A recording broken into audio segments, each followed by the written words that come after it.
ashimwe inshuti z'umusaraba. Nezerewe Imana kongera kubana namwe uyu munsi. Imana yacu nishimwe. Shalom shalom.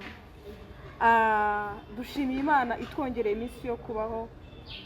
Kuba uri muzima ni imbaraga z'Imana. Kuba uri muzima ibintu byose byakunda. Kuba uhumeka hari ikintu Imana yagusigarije, ahubwo icyo kintu ukimenye ugikore neza, kibe profession ku buzima bwawe.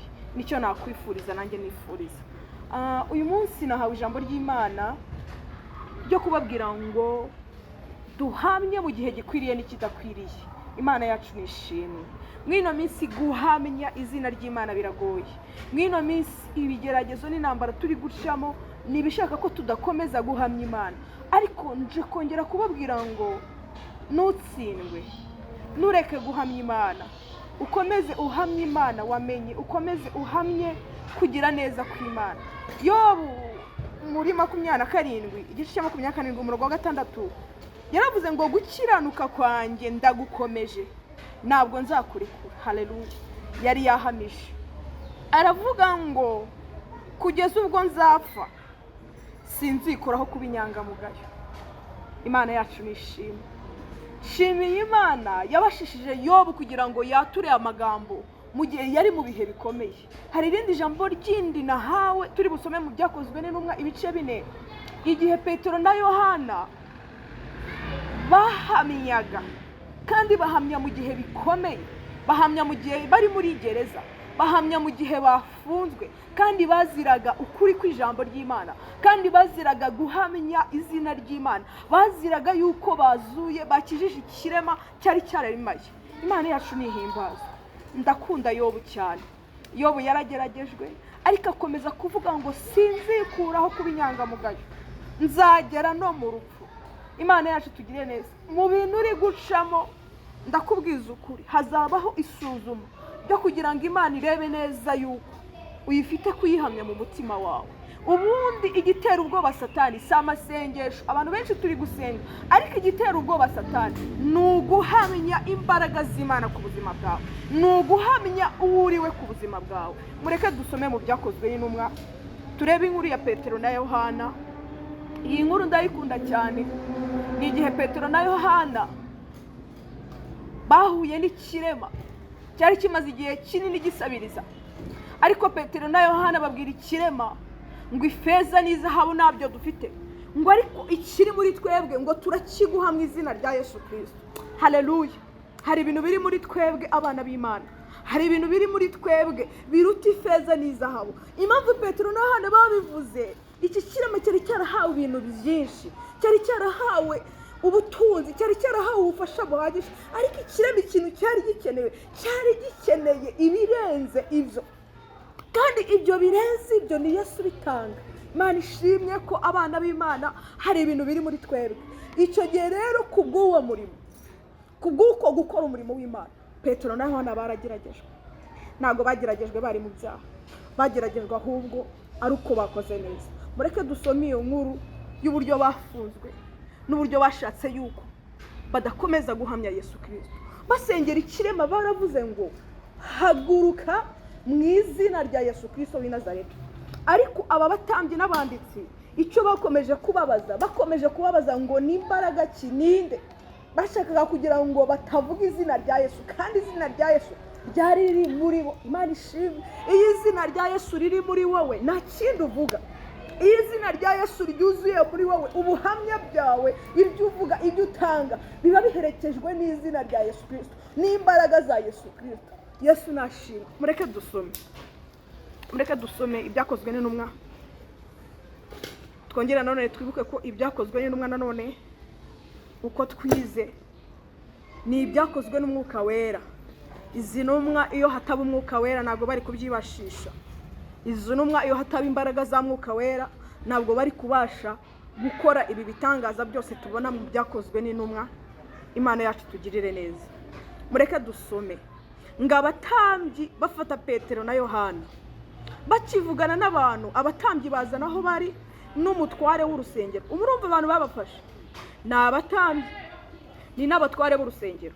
Ikintu nakubwira mwene data, ikizatuma udahamya mwuka wera cyangwa ibizaza bikugerageza ntabwo ari ibyo hanze, ni ibyo mu nzu y'Imana, ni ibiri imbere yawe bije kugerageza agakiza kawe. Ntushobora guhura n'umuntu uri muri gare ngo aguhagarika gubaza iby'agakiza, ahubwo ukugerageza ni wa wundi muri kumwe. Ariko Yesu Kristo ikintu ashaka ni uko ukomeza guhamya mu byiza, mu bibi, mu ntambara, mu by'Imana igukoresheje, mu by'Imana iguhaye. Komeza uhamye Yesu Kristo. Yesu Kristo nashimwe. Ngo bababajwe cyane nuko bigisha abantu, bababajwe cyane nuko bigisha abantu. Reka mbabwire, hari ibintu abantu bibababaza atari uko ari bibi wakoze, ahubwo bakababazwa nuko uri kwamamaza ubwami bw'Imana. Abo bantu ndi abantu bari mu nzu y'Imana, ariko banze ko abantu binjira, babujije n'abandi gusohoka, babujije abantu kugira ngo bihane, babujije abantu kwinjira mu nzu y'Imana. Bari aho ngaho, bari bariyeri yo kugira ngo abantu bababere ibisitaza, ariko ibisitaza ubizana niwe uzagubwa nabi. Ngo bababajwe cyane nuko bigisha abantu, bababwira yuko kuzuka kw'abapfuye kwabonetse kuri Yesu. Petero yani nubwo buhamya nibyo bavugaga. Imana ihimbazwe, Imana ishimwe, yahaye imbaraga Petero agahamya, agahagarara, agakomeza guhamya Yesu Kristo, agakomeza kuvuga izina rya Yesu Kristo. Ndabingingira mu mwami Imana kugira ngo uyu munsi ibihe usigaje, iminsi y'ubuzima bwawe ibi yo guhamya. Hari abazaza bakubaza ngo ni imbaraga ki, hari azavuga uti ni imbaraga ki zikubashishije, ariko uzababwira uti ni Yesu. Haleluya, oh haleluya, ni Yesu. Haleluya, ni Yesu wangiriye neza. Umuririmbyi bararirimba aravuga ati ngo abantu ngo nibukubaza ngo ni kuki wuzuye ibyishimo. Haleluya, ngo nawe uzababwire ngo ni Yesu wangiriye neza.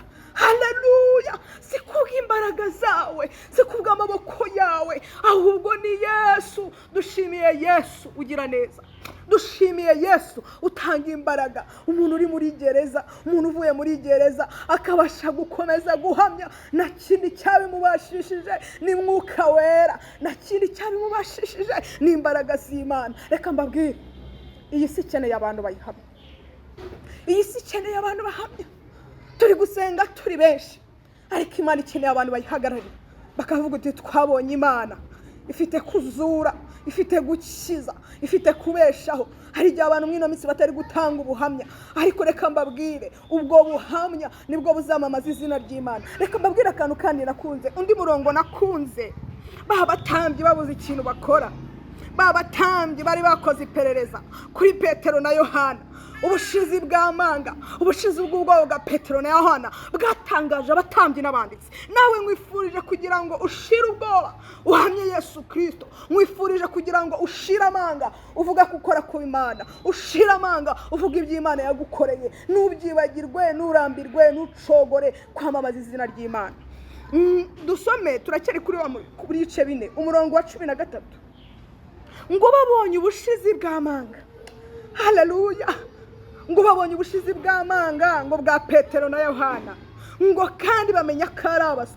Mbese bari bakoze iperereza, ariko bari bafite ubushizi bw'amanga. Petero na Yohana bari bafite imbaraga ziwuzuye, bari bafite guhamya muri bo, bari bafite ubushobozi, bari bafite kwikomeza ku Mana, bari bafite kuvuga ngo ntabwo tuzikuraho kuba inyangamugayo, ngo ko ari abaswa.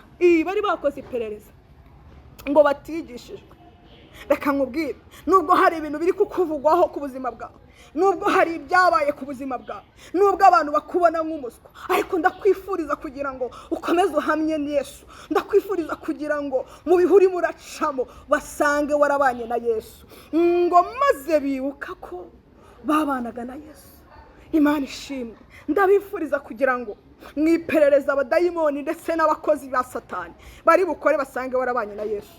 Kubana na Yesu ni umugisha ukomeye, kubana na Yesu ni imbaraga zibeshaho, kubana na Yesu ni igihe bikuvuganira mu gihe ugoswe n'abanzi, mu gihe ugoswe n'ibikomeye. Iyo bakoze iperereza bagasanga warabanye na Yesu, bagasanga wabanye n'Imana, bagira ubwoba bagatinya, bagahindura amagambo. Imana yacu nishimwe. Reka mbabwire, mwiperereza ari bukorwe ku buzima bwawe, basanga uri umuswa, basange hari ibyo utakoze neza mu buzima busanzwe, basange nta mateka y'ubuzima meza ufite, basange nta muryango uvukamo, basange nta bikorwa bikomeye ufite, ariko basange warabanye na Yesu. Imana ishimwe. Abantu twabanye na Yesu no mu rupfu tuzabaho. Abatambyi babuze icyo bavuga, barekura Petero na Yohana baragenda. Imana yacu nishimwe. Ikintu nabifurizaga muri uyu mwanya, mureke duhamye, mureke tuvuge neza y'Imana. N'abakorera Satani barashishikaye, n'abakorera Satani bari kumwamamaza. Ndabifuriza kugira ngo uyu mwaka utubere uw'ibihamya, uyu mwaka utubere uwo guhamya Yesu Kristo. Yobu yahamije mu gihe byari bikomeye, Yobu yahamije mu gihe ibyago n'amakuba byari bimwegereje, ariko Imana yamugiriye neza. Nk'uko guhamya hari igitangaza Imana iri bufungure, kandi ndabihanuye mu izina rya Yesu. Uhagarare uhamye, uhagarare utegeke, uhagarare uvuge kugira neza kw'Imana. Imana iri buzure ibyari byaranze kuzuka ku buzima bwawe. Mwakire neza ijambo ry'Imana.